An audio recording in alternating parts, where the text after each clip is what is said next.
कल्पर संसार महकीत हो उठे से भली महीयसी लेखिका डॉक्टर तपन रथंकर पार्श्व बसी मोर अध्यक्ष पार्श्व बसी प्रतिभा दीप्त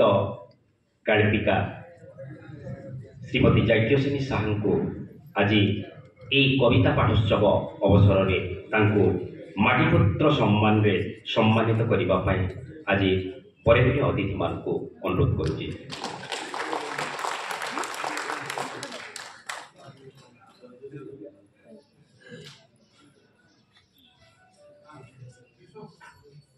मो विश्वरंजन पंडा को अनुरोध करुच्ची गाल्पिका मानपत्र पठन कर।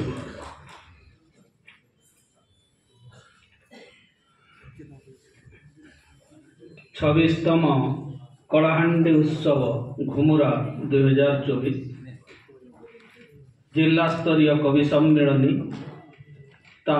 15/1/2024 माटीपुत्र सम्मान लब्ध प्रतिष्ठ गाल्पिका प्रकृति प्राण कवि तथा जड़े छात्रवत्सल शिक्षयित्री श्रीमती जाज्ञसेनी साहा महोदयसु हे महाशया ओडिया कथा साहित्य आकाशर जड़े उज्जवल ज्योतिष आपण गल्परे माटी मनस्कता जी देखा मिले साधारण कथाटी को असाधारण भाव कहवार कला से देखा जाए। नारीर गहन मनर कथा को गल्प और कविता निच्छक भाव आंकी अगणित पाठक मान प्रिय गाल्पिका भाव उच्च प्रशंसिता आपण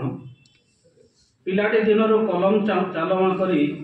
सृष्टि करिसंती गल्प कवितार एक कोणार्क जार गात्र रे खोदित होईछि ए माटी पानी और पवन रे बढ़ीथिबा अनेक अपासरा चरित्र जन सुदक्ष बिंदाणी भाव रे ओडिया पानी भंडार को भेटी देइछंती अनेक गल्प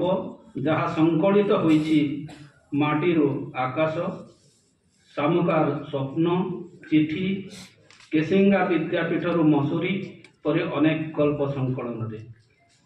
साहित्य क्षेत्र में आपण उच्चांग पदचारणा को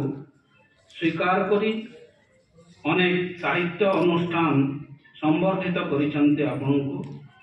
हे महीयसी स्रष्टा आपण सारस्वत जीवन आहुरी सृष्टिमय हेउ समृद्ध हेउ और आपण लेखन सरी पड़ू आहुरी अनेक गल्प और कविता 26तम